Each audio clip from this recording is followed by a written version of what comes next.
yukngaji.net, kumpulan ceramah dan kajian Islam. Assalamualaikum warahmatullahi wabarakatuh.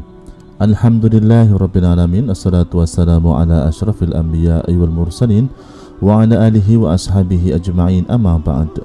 Sahabat ngaji yang dirahmati Allah subhanahu wa ta'ala, pernahkah sahabat mendengar nama sahabat Nabi yang selalu gagal untuk miskin?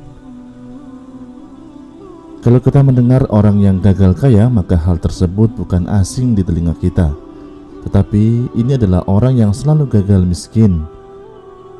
Setiap ingin berusaha memiskinkan diri, tetapi terus dia gagal. Sahabat tersebut adalah Abdurrahman bin Auf radhiyallahu anhu. Sahabat yang satu ini adalah termasuk golongan saudagar yang sangat kaya raya.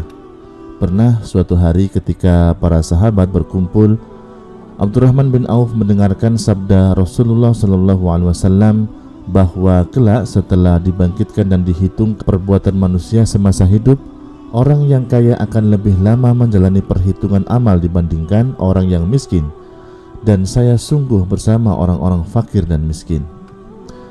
Dalam riwayat dijelaskan bahwa orang miskin akan masuk surga lebih dulu dari orang kaya, sebagaimana sabda Rasulullah SAW, Inna fuqara al-muhajirina yasbiqunal aghniya'a yawmal qiyamati ilal jannati bi arba'ina kharifa, yang artinya sesungguhnya kaum muhajirin yang miskin mereka mendahului masuk surga pada hari kiamat 40 tahun sebelum orang kaya.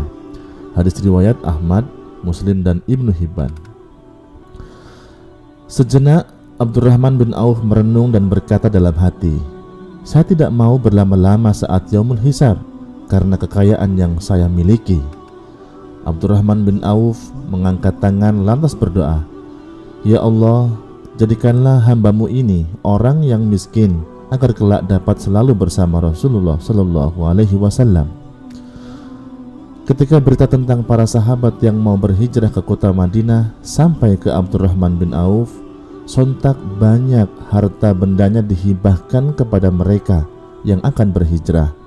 Namun bukannya malah habis, kekayaan Abdurrahman bin Auf malah bertambah banyak lantaran usaha dagangnya semakin ramai. Melihat kekayaan semakin berlipat ganda, Abdurrahman bin Auf berjalan mondar-mandir karena memang bingung dan gusar. Bagaimana caranya agar harta benda yang saya miliki habis dan tidak tersisa? Berkata dalam hati Abdurrahman bin Auf. Suatu ketika setelah selesainya perang Tabuk, di mana tumbuhan kurma yang siap panen yang ditinggalkan oleh para sahabat berperang menjadi busuk dan harganya pun anjlok drastis. Kabar ini menyebar ke seantero kota Madinah dan sampai ke telinga sahabat Abdurrahman bin Auf.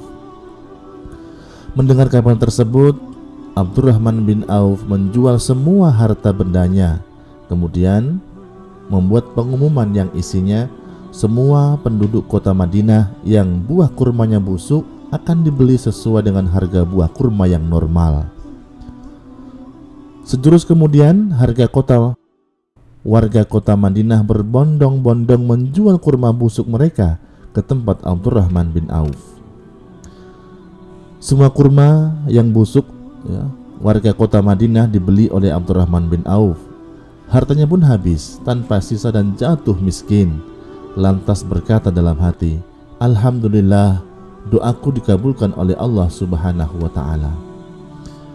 Sehari kemudian, tanpa disangka datang utusan dari negeri Yaman ke kota Madinah. Utusan ini menyebarkan pengumuman bahwa sedang mencari buah kurma yang busuk yang akan digunakan obat. Buah kurma busuk akan dibeli dengan harga 10 kali lipat dari harga buah kurma di pasaran.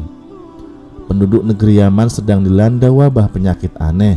Namun pemeriksaan dokter, tabib, wabah aneh tersebut akan cepat sembuh jika diobati dengan buah kurma busuk. Warga penduduk kota Madinah yang membaca edaran pengumuman memberitahu utusan agar lekas pergi ke rumah Abdurrahman bin Auf. Di sanalah tempatnya buah kurma yang busuk itu. Tanpa pikir panjang, utusan raja dari Yaman tersebut mengetuk pintu rumah Abdurrahman bin Auf lalu menjelaskan wabah apa yang terjadi di negeri Yaman. Semua kurma-kurma busuk yang kemarin dibeli Abdurrahman bin Auf diangkut dan dibeli 10 kali lipat dari harga normal. Abdurrahman bin Auf semakin kaya raya. Jumlah kekayaannya belum ada yang menandingi karena kurma yang seharusnya tidak laku malah terjual dengan normal harga yang fantastis. Sahabat ngaji dimuliakan Allah Subhanahu wa taala, alih-alih Abdurrahman bisa jatuh miskin, bisa bangkrut dari usahanya karena ingin masuk surga lebih cepat, justru beliau semakin dikaruniakan kekayaan yang berlebih, sehingga yang tadinya berharap bisa bangkrut dan miskin, tetapi Abdurrahman bin Auf gagal untuk menjadi miskin. Sahabat ngaji dimuliakan Allah Subhanahu wa taala, dari demikian kisah tentang sahabat Nabi yang gagal miskin.